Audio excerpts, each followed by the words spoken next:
வணக்கம் குருஜி. வணக்கம் sir. August மாத ராசி பலன்.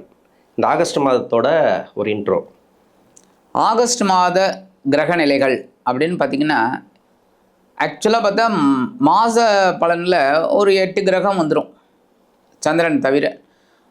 குரு வந்து கடகத்தில் தான் இருக்கார், உச்சமடைஞ்சு கடகத்தில் இருக்கார். சனி பகவான் மீனத்தில் வக்ரகதியில் இருக்கார். ராகு ஆஸ் யூஷுவல் கும்பத்துலேயும், கேது வந்து சிம்ம ராசிலையும் இருக்கார். அதே சமயம் செவ்வாய் பார்த்திங்கனாக்கா மிதுனத்தில் இருக்கார். இந்த சுக்கிர பகவான் கன்னியில் நீச்சம் அடைஞ்சிருக்கார். 1ஆம் தேதி 2ஆம் தேதி 1ஆம் தேதி 2ஆம் தேதி ஒரு நாள் வந்து அவ்வளோதான். செவ்வாயும் சரி சுக்கிரனும் வந்துடுறார்.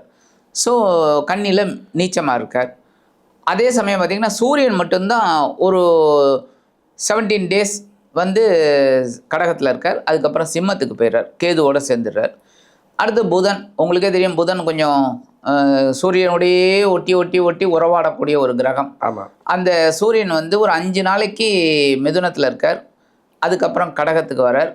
இன்னும் ஒரு 5ஆம் தேதியிலேருந்து 22ஆம் தேதியிலேருந்து அவர் வந்து சிம்மத்துக்கு வந்துடுறார். கேதுவோட அவரும் கேது சூரியன் எல்லாம் சேர்ந்துடுறாங்க.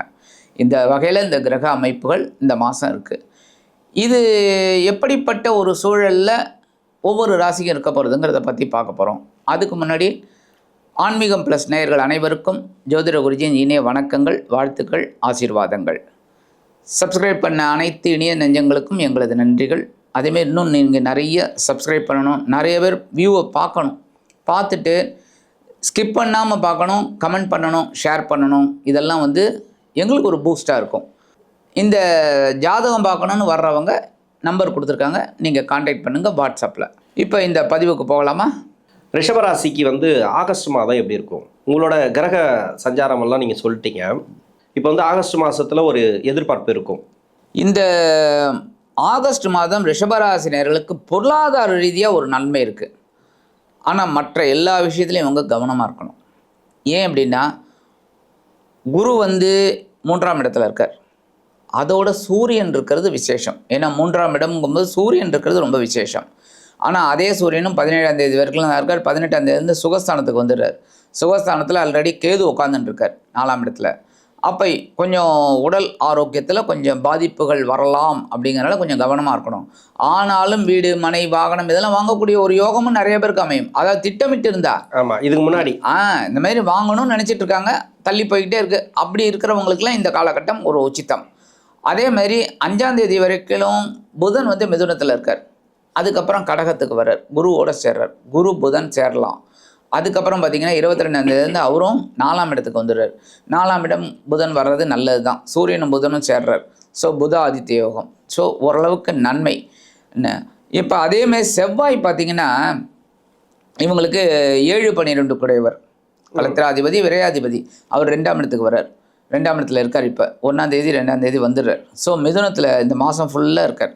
அப்போ இவங்களுக்கு இந்த பொருளாதார ரீதியாக ஒரு உயர்வு கிடைக்கும். என்ன அப்போ இவங்களுக்கு அந்த வீடு மனை அந்த வாங்கக்கூடிய ஒரு யோகம் இந்த 4ஆம் இடத்துல இருக்கக்கூடிய கிரகங்கள் கண்டிப்பாக கொடுக்க போகிறது. ஸோ அந்த வகையில் இவங்களுக்கு ஒரு நன்மை. ஆனால் சனி பகவான் 11ஆம் இடத்துல வக்கரத்தில் இருக்கார்.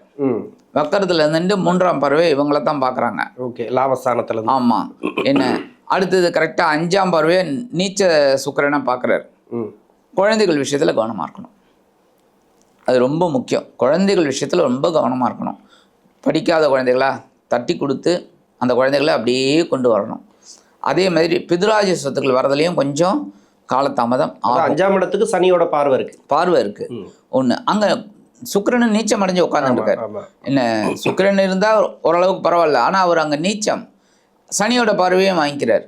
அப்போ இந்த 5ஆம் இடம் அப்படிங்கும்போதே உங்களுக்கு கொஞ்சம் குழப்பம் அதிகமாகும். அதுமாதிரி குழந்தைகளோட விஷயத்தில் ரொம்ப ரொம்ப கவனமாக இருக்கணும். இதெல்லாம் வந்து இந்த ரிஷபராசினியர்களுக்கு இந்த ஆகஸ்ட் மாதம் கண்டிப்பாக அந்த பொறுமையோடு நகர்த்த வேண்டிய ஒரு காலகட்டம். ஆனால் என்ன ஒன்று, 10ஆம் இடத்துல ராகு இருக்கார். அது பரவாயில்லை. ஏன்னா 10இல் ஒரு பாவி இருக்க நல்லதுன்னு சொல்லி ஜோதிட விதி இருக்குது. அப்போ அந்த தொழில் ஓரளவுக்கு நல்லபடியாக போகும்.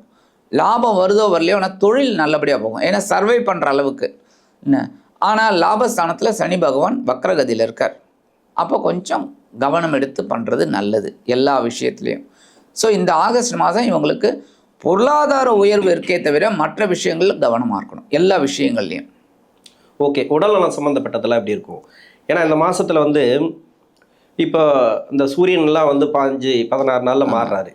அவர் வந்து கேதுவோட போய் இணையறதெல்லாம் எப்படி இருக்கும்? உடல்நலம் சம்மந்தப்பட்ட பிரச்சனைகள் கண்டிப்பாக கவனிக்கப்பட வேண்டியது. ஏன்னா 15ஆம் தேதி 16ஆம் தேதி ஒன்றும் பிரச்சனை இல்லை, அந்த அளவுக்கு ஓரளவுக்கு அப்படியே ஓடிக்கிட்டு இருக்கோம். இருந்தாலும் இவங்களுக்கு இன்னமும் அந்த மனக்குழப்பம், மனக்கிலேசம், அந்த ஒரு லேசினஸ்ன்னு சொல்லுவாங்க பார்த்தீங்களா, சோம்பேறித்தனம், அதெல்லாம் இன்னும் விட்டு போகலை.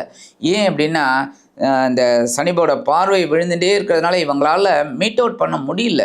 என்ன ஒரு சமயம் சுறுசுறுப்பாக இருக்காங்க, என்ன ஒரு சமயம் பார்த்திங்கன்னா ரொம்ப லேசினஸாக டல் ஆயிடுறாங்க. கரெக்ட், அருமையான வார்த்தை. ஏன்னா லேசினஸ்ங்கிறத விட டல்னஸ். ஏன்னா ரொம்ப பீஸ் போன மாதிரி ஒரு வேலை செஞ்சுட்டே இருக்கும்போது டக்குனு உடைஞ்சிரும். அப்படியே என்னடா என்ன டயர்ட் ஆயிட்ட அப்படின்ற மாதிரி, எதனாலன்னு தெரியாது அந்த அளவுக்கு. இப்போ இந்த 4ஆம் இடத்துல இந்த இதெல்லாம் வர்றதுனால இவங்களுக்கு கொஞ்சம் உடல் ஆரோக்கிய பாதிப்புகள் வரலாம் அப்படிங்கிறதுனால. ஏன்னா சூரியன் 4ஆம் இடத்துக்கு வர்றார், அதே சமயம் அங்கே கேது உட்காந்துட்டு இருக்கார். கண்டிப்பாக ஏன்னா சூரியனுக்கும் கேதுக்கும் ஆகாது. ஸோ அந்த உடல் ஆரோக்கிய பிரச்சனைகள் வரலாங்கிறதுனால கொஞ்சம் கவனமாக இருந்தால் நல்லது. ஓகே, இப்போ கடன் பிரச்சனை எதனா தீருமா? ரிஷபத்துக்கு வந்து நிறைய நாளாக கடன் பிரச்சனை இருக்குது. ஏன்னா 6ஆம் அதிபதி தான் நீசமாக வராரு. ஆமாம், இப்போ சுக்கிரன், அவருக்கு சனி பார்வை இருக்குது. கடன் பிரச்சனை ஏதாவது தீர வாய்ப்பு இருக்கா? இல்லை கொடுத்த கடன் வர்றதுக்கு அந்த பிளாக், அது மணியெல்லாம் பிளாக் ஆகி நிற்கிது இல்லையா, அதெல்லாம் வர்றதுக்கு வாய்ப்பு இருக்கா? கொடுத்த கடன் வர்றது கொஞ்சம் சிரமம் தான் சார் இந்த காலகட்டத்தில். ஏன்னா 6ஆம் இடத்து அதிபதி இவங்களுக்கு ரொம்ப இது. ஏன்னா இவங்களுக்கு ராசிநாதனே முதல்ல நீச்சம் அடைகிறார். 6ஆம் இடத்து அதிபதி நீச்சம் அடைஞ்சால் கூட பரவாயில்லை, ஏதோ சமாளிச்சிடலாம். ஆனால் ராசிநாதனே நீச்சம் அடைஞ்சிடுறார். அப்போ முக்கியமானவரே அவர் வந்து இதை ஆஃப் ஆகிடுறாருங்கும்போது கொஞ்சம் கவனமாக இருக்கிறது நல்லது. ஆனால் இவங்களுக்கு வந்து கொடுத்த கடனை விட இவங்க வாங்கின கடனை அடைச்சிடுவாங்க. ஏன்னா பொருளாதாரம் ஏற்றம் வரும், வருமானம் வரும். ஸோ இவங்க கடன் அடைச்சிடுவாங்க, கொஞ்சமாக கடன் தீர்ந்துடும். சரி, ஓகே. முதலீடு எதனா பண்ணலாமா? இப்போ வெளிநாட்டில் இருக்கிறாங்க, இல்லை இங்கே இருக்கிறாங்க, ஒரு சின்ன தொழில் பெரிய தொழில் ஏதோ ஒன்று பண்ணிட்டு இருக்காங்கன்னு வச்சுங்களேன், இவங்க முதலீடு பண்ணுறதுக்கு ஒரு வாய்ப்பு இருக்கா? இப்போ கடன் வாங்கி பண்ணலாமா? ஏன்னா 6ஆம் அதிபதி தானே நீசமாகறாரு, அதுக்காக கேட்குறேன். கண்டிப்பாக இவங்க கடன் வாங்கி தாங்க பண்ணுவாங்க. அதாவது பணப்பற்றாக்குறை. ஆமாம், கொஞ்சம் மீட் அவுட் பண்ணுறதுக்கு இவங்க கொஞ்சம் இன்வெஸ்ட்மெண்ட் பண்ணுவாங்க, கொஞ்சம் கடன் வாங்குவாங்க. பட் அந்த கடன் ஈஸியாக கிடச்சிரும். ஏன்னா 6ஆம் இடத்து அதிபதி நீச்சம் அடைஞ்சிடுறார். கண்டிப்பாக அவர் வந்து அதில் லாக் பண்ணுறதுக்கு தான் விடுவார். அப்போ இவங்க கேர் எடுத்து கரெக்ட் பண்ணினா போகிறோம். என்ன அதாவது இந்த பிஸ்னஸ் நல்லா, இப்போ இந்த ஒரு 20 lakhs வாங்கி போட்டு பண்ணினா நல்லது அப்படின்னு நினச்சாங்கன்னா பண்ணலாம் தாராளமாக. அப்போ அந்த மாதிரி தான் கொண்டு விடுவார் சுக்கிரன், பண்ணலாம். அதனால் இவங்களுக்கு வந்து அந்த அளவுக்கு. அதேமாரி படிக்கிற குழந்தைகளுக்கும் நல்ல ஒரு படிப்பு வரும். ஏன்னா கேதுவோட சேர்ந்தால் கூட படிக்கிற குழந்தைகளுக்கு ஒரு ஞானம் வரும், அதை படிக்கணும் அப்படிங்கிற ஒரு இது வரும், தாட்டு. அதனால் படிக்கிற குழந்தைகள், விளையாட்டுத்துறையில் இருக்கிற குழந்தைகள், இதுவங்கெல்லாம் வந்து நல்ல ஒரு அச்சீவ் பண்ணுறதுக்கு நல்ல ஒரு இது இருக்குது. அதேமாரி திருமண யோகம் அப்படிங்கிறது கொஞ்சம் மத்தியமமான பலன்தான். என்ன அந்தளவுக்கு கொஞ்சம் இது இல்லை. பட் இருந்தாலும் 7-12 குடையவன் 2ஆம் இடத்துல வர்றதுனால குடும்பம் அமையறதுக்கு ஒரு வாய்ப்பு இருக்குது. ஒன்று. ரெண்டாவது, கணவன் மனை உறவு ஓரளவுக்கு என்றைக்குமே வந்து பார்த்திங்கன்னா ரிஷபராசினியர்கள் மேக்சிமம் அனுசரித்து போயிடுவாங்க, 99%. ஸோ குடும்ப வாழ்க்கைங்கிறது ஓரளவுக்கு சுவையாக இருக்கும், ரொம்ப சுமையாக இருக்காது, ஓரளவுக்கு பரவாயில்லை. நல்ல விதமான ஒரு முன்னேற்றம் இவங்களுக்கு கண்டிப்பாக இருக்குது இந்த ஆகஸ்ட் மாதம். இருந்தாலும் நான் சொன்ன மாதிரி பொருளாதார ரீதியாக இவங்களுக்கு ஒரு உயர்வு இருக்குது. மற்ற விஷயங்கள் எல்லாத்துலேயுமே இவங்க கவனம் எடுத்துக்கணும். ஓகே, பரிகாரம் அப்படின்னு பார்த்தீங்கன்னா கண்டிப்பாக இவங்க வந்து மகாலட்சுமி வழிபாடு பண்ணிவிட்டு தினம்தோறும் ஓம் ஸ்ரீ சனீஸ்வராய நமக, ஏன்னா சனி பகவான் தான் வக்ரகதியில் இருக்கார்.